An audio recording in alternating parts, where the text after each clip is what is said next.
Pakistan claims they shot down 5 aircraft, 5-0. The Prime Minister declared it in Pakistan.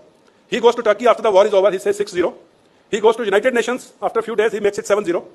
And I don't know he has traveled after that or not or what he said. So why this 5-0, 6-0, 7-0? You said this is a propaganda by Pakistan Army. No, sir. It's not a propaganda by Pakistan, it's a propaganda by weapons lobby. There was first time in the history 2 nuclear powers came to war with each other.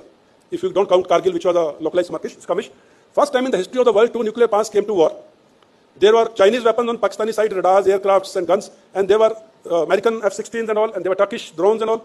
On Indian side, there were Indian weapon systems, there are joint venture weapon systems like BrahMos, there are Soviet-Russian weapon systems like S-400, and the French weapon systems like Rafales.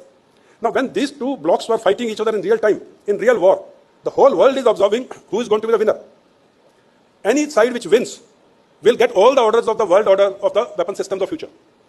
So the Chinese and Americans didn't want the India to be declared outright winner, so that their weapon orders don't dry out. So they came out with this bogie narrative of 5-0, 6-0, 7-0. And now calling who won, who lost. Who won, who lost. In olden days, there used to be territories captured, there used to be prisoners overtaken, like we took 93,000 prisoners in 71 in East Pakistan, now Bangladesh. We liberated whole of East Pakistan. The territory is in our hands, the prisoners are with us, so the winner is very clear. But today, when no one crossed the border, how do you decide who won? No territory captured, no prisoners of war. Now I'll tell you who won. On 6th or 7th of May, when we hit 9 terror targets with precision, and Pakistan knew we are going to do something, their Prime Minister himself said, "Hame malum tha agle 4 din mein kuch hone wala hai." Now if they had a 4 days warning and still they could not intercept even a single missile of ours, that is victory.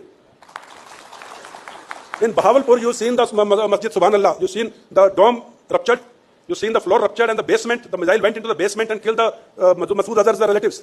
We had the intelligence that they're sitting in the basement, which has got 2 layers on top. So we selected a weapon system which would reach the roof, which would reach the floor and go into the basement and explode. With the accuracy of 10 meters by 10 meters at that range, that is victory.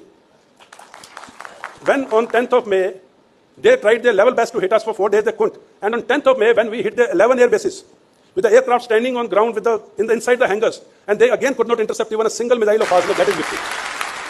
When they were flying at 314 kilometers inside the international boundary, and we could hit that aircraft at 314 kilometers inside the longest range in the history of air-to-air or ground-to-air engagement, now that is victory. When we hit that aircraft at more than 300 kilometers, all their air bases are within 300 kilometers from the international boundary. Their pilots refused to fly. And then they went begging for a ceasefire to America and Saudi Arabia. We didn't accept it. We said it's a bilateral thing. We don't deal with the multilateral thing. Then at 3:35 p.m. on 10th of May, their Director General Military Operation, I've given all these details in the book Operation Sindoor.